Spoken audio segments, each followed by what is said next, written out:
Je suis Ruben Paul Zoukouyela, président de la Confédération syndicale des agents publics, parapublics et privés, au Sénat. Je l'ai prise il y a juste quelques 2 années déjà.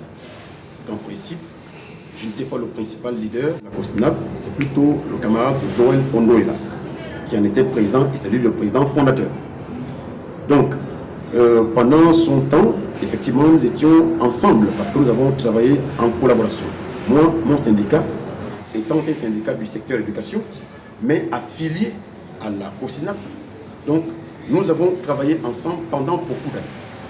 Et je peux le dire, la COSNAP a été, je peux le dire, le fer de lance de tous les combats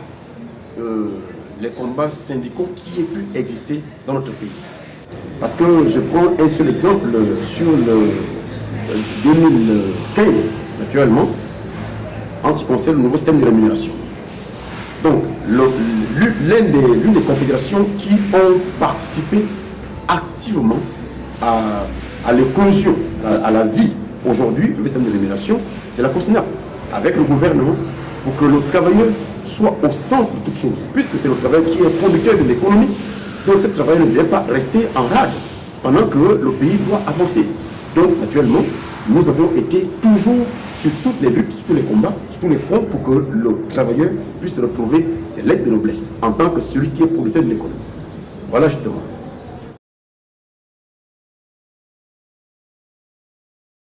Je ne veux pas dire que l'inspiration ne me vient de quelque part, c'est Dieu qui donne l'inspiration.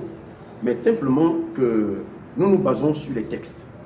Lorsqu'on fait le syndicalisme, il faut qu'on se base sur les textes. On ne doit pas faire on ne doit pas chercher à créer quelque chose. On ne crée rien, mais nous marchons sur la base des textes de loi. En principe, l'élection professionnelle, comme je l'ai dit d'antan, c'est quelque chose de noble. Dans d'autres pays, sous d'autres cieux, l'élection professionnelle est quelque chose de noble. Ça veut dire que ça met en exergue la représentativité. Parce que nous sommes, dans notre pays, il y a eu un foisonnement, d'accord, des syndicats qui sont nés de part et d'autre, pour certaines situations, actuellement. Alors, dans ce foisonnement, là-dedans aussi, il s'est ajouté beaucoup d'anarchie. Et donc, pour vouloir réguler à cette situation-là, actuellement, comme le fait l'OIT et partout ailleurs, d'accord, il est important que l'on fasse une élection professionnelle pour que l'on sache exactement qui fait quoi, qui est capable de quoi. Parce que nous ne sommes pas là pour nous-mêmes, mais nous sommes là plutôt pour les travailleurs. Nous défendons la cause des travailleurs.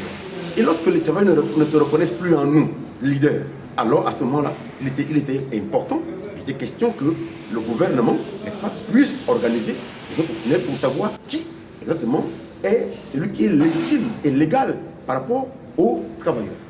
Donc malheureusement, ce qui est bien fait ailleurs, ce qui a été bien présenté, malheureusement, lorsque ça arrive au Gabon, à un moment donné, d'aucuns font dans de l'anarchie, comme ça a été fait la dernière fois. Alors, nous avons récusé le fait que l'élection se soit organisée d'une mauvaise façon.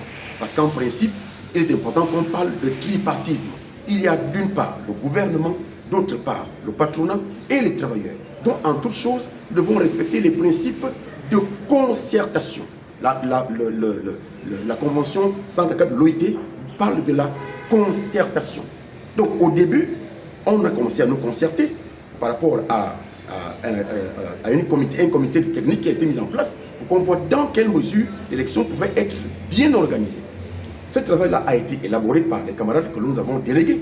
Mais à l'issue, le gouvernement s'est fourvoyé en apportant d'autres choses qui n'ont jamais été dites dans ce petit cercle qui a réfléchi énormément pour que l'élection ait lieu de façon convenable. C'est ce que nous avons dénoncé. Et voilà, aujourd'hui, tout ce qui a été fait, nous l'avons dénoncé d'antan.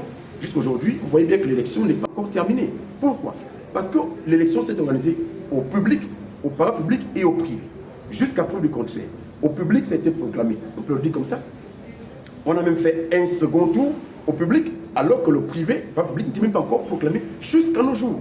Vous voyez bien que ce blocage-là, on s'interroge. Alors que si on aurait bien fait les choses telles que nous l'avons dénoncé, pour dire, allons-y ensemble, préparons-nous bien, convenablement, l'élection aurait bien été organisée. Malheureusement que ça a été fait, parce que le gouvernement voulait tirer de son côté, ou alors on pensait que nous étions là pour lutter contre eux, alors que je répète ce que j'ai toujours dit, que le syndicaliste n'est pas l'adversaire du gouvernement.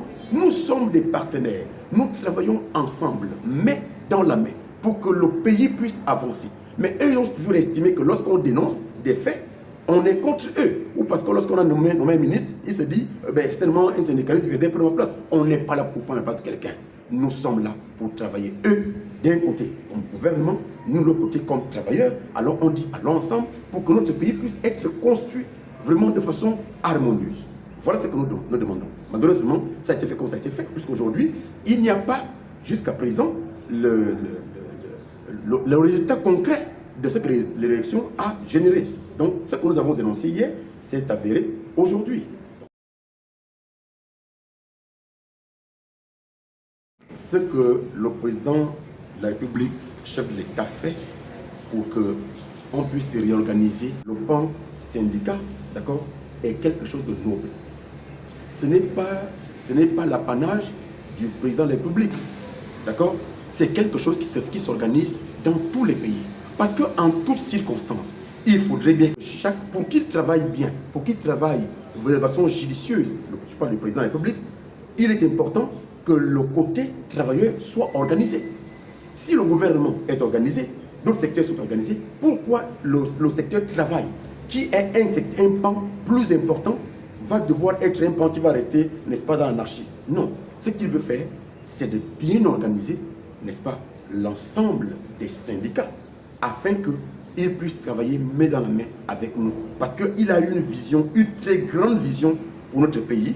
Et alors pour qu'il atteigne cette vitesse de croisière, et pour qu'il arrive naturellement à cette conception de la vision qu'il a, il est important qu'il soit main dans la main avec les travailleurs. Mais donc, que nous puissions d'abord nous-mêmes être bien organisés et qu'avec lui, nous allions ensemble et ce pays va aller de l'avant.